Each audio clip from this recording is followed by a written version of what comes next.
Thanks for making the Locked On Ole Miss podcast your first listen every day. We're free and available wherever you get your podcast, including YouTube. We're part of the Locked On Podcast Network, your team every single day.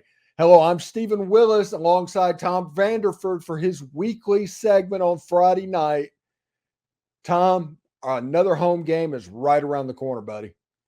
Yeah, and for the first time in almost 2 years, I'll be there. So I don't know if I'll have the stamina to make the whole game, but I'm gonna be there Saturday in Oxford for the first time in a long time. Okay, and the same thing goes for you as goes for everybody else. If the first person that sends a picture of my name on Ole Miss's campus to me, Jason Simmons said he'll give them a Saturday 7-pack of Dead Soxy socks. So first person that sends me a picture of my name, we will get that out to you as well. So Tom, hey, just when you're going in, try and figure out what's going on. I'm trying to find my name. Yeah. I've got an idea. I don't know if it's correct, but I think I've got an idea. Yeah. Well, there you go. It's a nice way for you to get a Saturday 7-pack of socks from Dead Soxy. So, Georgia Tech is finally coming to Oxford, and a lot of people don't know about this because it's a feud that's 80 years old, and there's nobody alive that really can remember this, can remember it actually happening while it was happening. And what you have is Georgia Tech, who was coached by Bobby Dodd. They became a little bit of a power in the 50s in the SEC at the same time that Ole Miss was a power, and they were kind of going back and forth. In a lot of ways, they became Florida and Tennessee.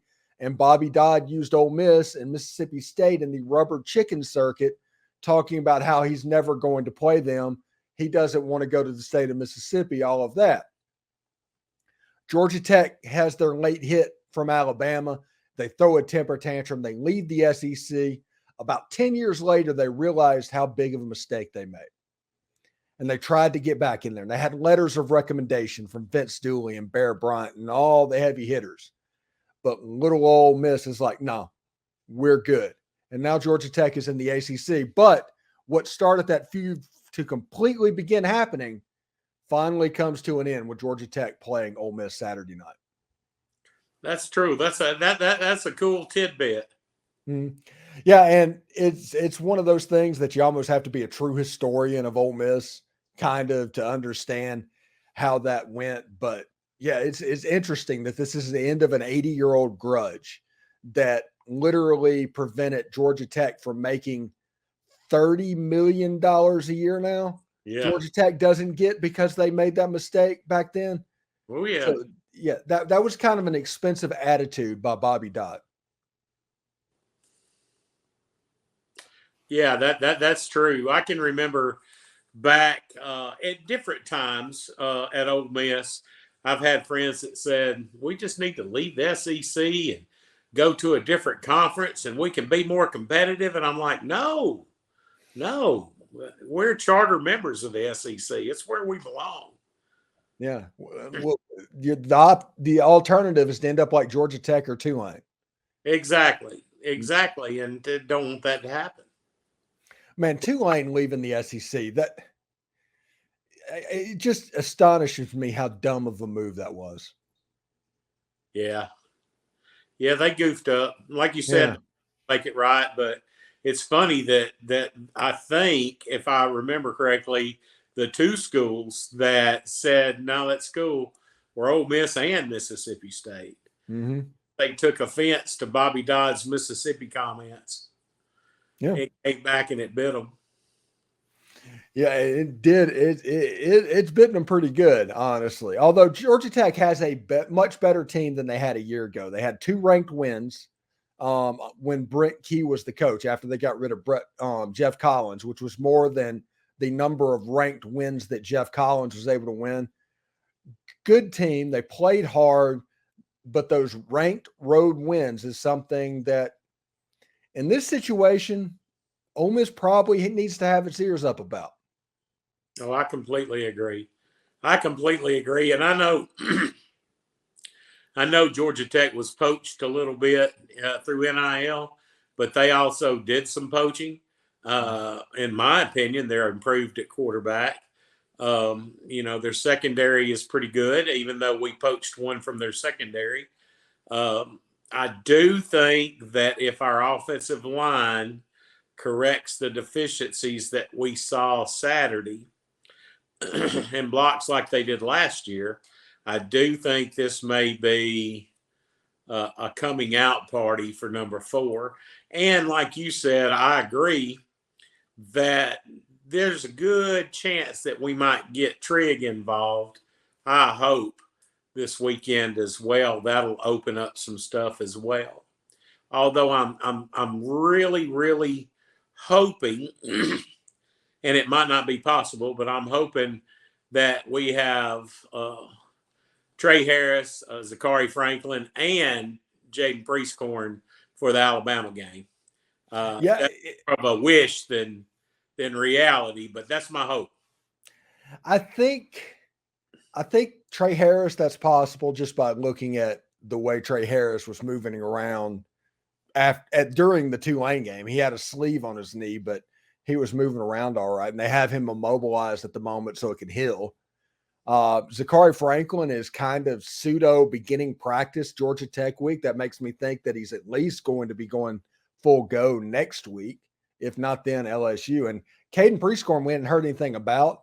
I think that's kind of a good thing. If we'd have heard something about Caden Priestcorn, it might be a problem. So I'm kind of with you. I think we might be in pretty good shape, especially with that game. And Bama's going through some things right now. They are not pleased about what's going on.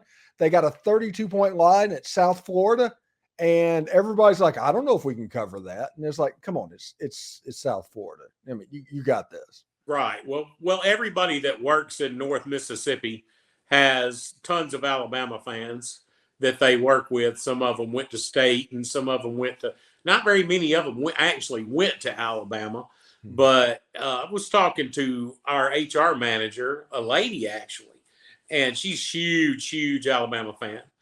And she said that in her little group, and they're really into Alabama football, that they think one of the reasons Jalen Milroe is at quarterback is because their offensive line, as she said, is not the offensive line we're used to seeing at Alabama.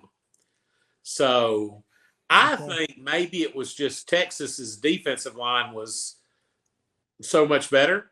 But, that's coming from an Alabama fan. They think one of the main reasons he's back there is that the other two quarterbacks would get killed, So, and that, like I said, that's coming from somebody that's an Alabama fan. Yeah, and look, before we turn the page to the Alabama game, which we'll do like the moment the clock hits 0, we'll probably talk about that game on the post-game show. Yeah. But how do you talking about Georgia Tech, how do you think they're going to get Quinshon Judkins going? Well, I think they're going to have to number one, the offensive line is going to have to block better. Number two, we're going to have to use the tight end as a blocker. Number three, we just need to let Q do his thing. To be honest with you, but yeah, it all starts with the offensive line. Of course, the old saying you can run to set up the pass, or you can pass to set up the run. I just know that we got to start feeding Q the rock more than we have in these last two games. But we need to see better offensive line play, and I think we will. Well, I also think that we need to feed Q the ball. That's absolutely correct. But it is going to be Lane Kiffin's responsibility and Charlie Weiss Jr.'s responsibility to give him the ball in advantageous positions. Whenever they got him the ball outside of that crush in the middle, Q was fine. Q looked like Q always looked. But whenever they run that inside zone and they know exactly what's coming and the defense knows what's happening, I mean, it's going to be difficult to play against a group of 5 or power 5 team when they know an inside zone play is coming, because they're not going to bite on the movement. They're just going to come upfield. And I think that is interesting. Yeah, I think I would like to see some swing passes out of the backfield to Quinshon. Just get him out in space. I like you said, I like that. I like that. Basically, a wide receiver screen pass that he caught Saturday. Just find different ways to get him the ball, but we definitely need to figure out how to soften up that middle. Yeah. Yeah, and I think we can do that through play calling, through the stuff that we already have in our system. And I tell you, I'd have to agree with Bill Flowers. Mm-hmm. We need to throw about 15 slants to the tight end. So something over and Jackson Dart needs to channel Matt Corral for this game. And if he does what he does with Kenny Yeboah, that's going to put so much stuff on the film that Alabama is not going to be able to play the same way that the last 3 or 4 teams have. And that's going to open up the running game, and those quick passes are going to help going downfield. It's going to put the defense in trouble, because what's happening right now, in my opinion, is the defense is dictating what gets called. When they know what gets called, they can attack it with more vigor than they could when they don't. You need to figure out a way to take that decisiveness out of their mind. There needs to be the fear on a linebacker of getting beat behind them or getting beat outside. It can't be run up the middle and throw outside the numbers. And if Ole Miss can do that as well as Jackson Dart is playing, because Jackson Dart's been a dude this year, this Ole Miss team can win 10, 11 ball games. I'm dead serious about that. Oh, yeah, I completely agree. But, just like you and I, and especially Bill and others have said, we've got to start utilizing that middle of the field. And that will also soften up for the run game if we use that middle of the field too. Because like you said, that linebacker is going to be worried about getting beat. He's not going. His mind's not going to be focused on stop 4, stop 4, stop 4. He's going to think, oh, crap, I can't let this guy behind me. Okay. Before we get out of here, what is your pick and how do you think this game is going to go? I think it's going to be close at first. I think we'll make the necessary halftime adjustments, and I think it'll be 35-17. I honestly, I can't remember which one I did. I picked, I think 42-20. I picked 18 points, so 42-24. That was the score that I picked. And depending on how the line moves before game time, that may very well be a cover. Right now it's 18.5 on FanDuel. It's not a cover. So I think this is the situation that Ole Miss wins, but does not cover. I think you're right. I think you're right. I think it'll be close, especially in the first half. And I may be wrong. I mean, Pete Golding may make me a liar this weekend, but he's very good at making halftime adjustments so far. And that's one thing that we were lacking in the past. Last year, and nothing against Partridge, but last year it seemed like there were no adjustments made on the defensive side of the ball at halftime. So that's good to see. I think we've got the talent to where we should be able to do okay.